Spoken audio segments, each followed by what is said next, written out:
this was the worst state of play. It was a waste of time. I don't understand why they released it for the global audience. Outside of these game updates, that okay, it was cool to confirm that it was Kiefer on Dragon Quest 7 and you get him as an adult later on, blah blah blah. Yeah, it was cool. But if you played Dragon Quest 7, you kind of already knew all of this. It is not really new or surprising because you knew from the scene. It was pretty obvious it was him.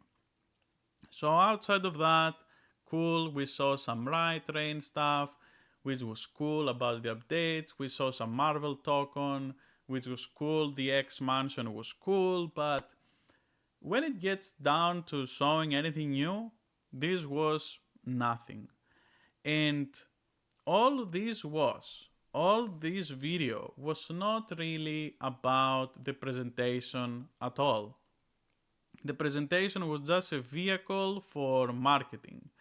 And all they did was show that, hey, you can get all these games as well on the PS5. And if you're playing on a TV, yeah, they're gonna look better than the Switch 2. So, specifically, this whole thing was, at least how it felt to me, it was like that they're really scared of the Nintendo Switch 2.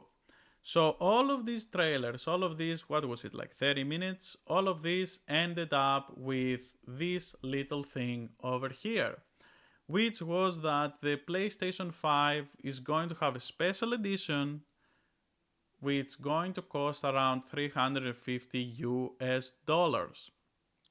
Now, obviously, even if you got that discount on the global scale, it wouldn't be this low. It is just this low because of regional pricing. So that is not really the reason why it is this low. Like, they're trying to compete with something else. And the something else that they're trying to compete is the Nintendo Switch 2 edition that is also has this kind of thing. It is also only in Japan that has a specific cheaper edition.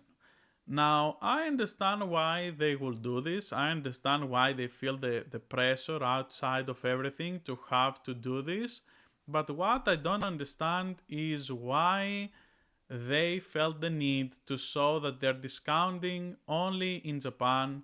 And I don't understand how it even tries to make you feel, because if you want to be happy to get a PS5 and you're having to pay way more money, why would you want to watch that the Japanese people are going to be able to get a more affordable version and you are getting railed?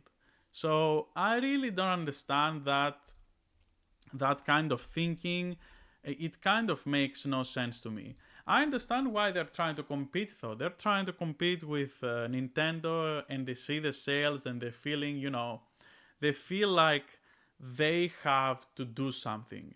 And because they feel they have to do something, they are doing this. And that was not really a good idea at all.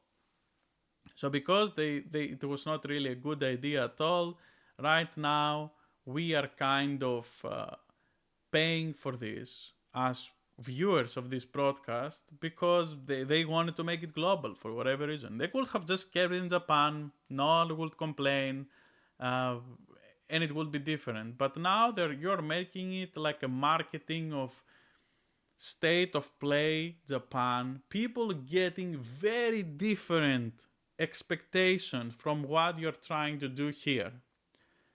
Very different expectation. And if you see just from comments, people commenting, oh my god, Kingdom Hearts 4, Persona 4 Revival, uh, whatever, like Final Fantasy 7 Part 3 and all of that, and all you get is this big nothing sandwich. And not only the big nothing sandwich, but also including a price decrease only for the region outside of wherever you are. So I just don't understand. I really like. I'm trying to understand why would you do this, but I don't. And the reason I'm making this video is not that I want to bust this. I just want to see your thoughts. This is a discussion piece. This is how I will discuss with my friends. We will watch something and then we will discuss and be like, what do you think about this? My friends don't play console games. So that is why I'm making these videos. How does this make you feel? Because for me, it just feels like very offbeat. Someone thought it was a good idea to release it globally, and they just did. Like, very. I don't know. I don't know. This feels like this person, whoever was responsible for this decision, is surrounded by yes men that all they say is yes to you. So yeah, that is just how I feel about it. Please let me know in the comments below, how do you feel about it. Thank you for watching and see you next time.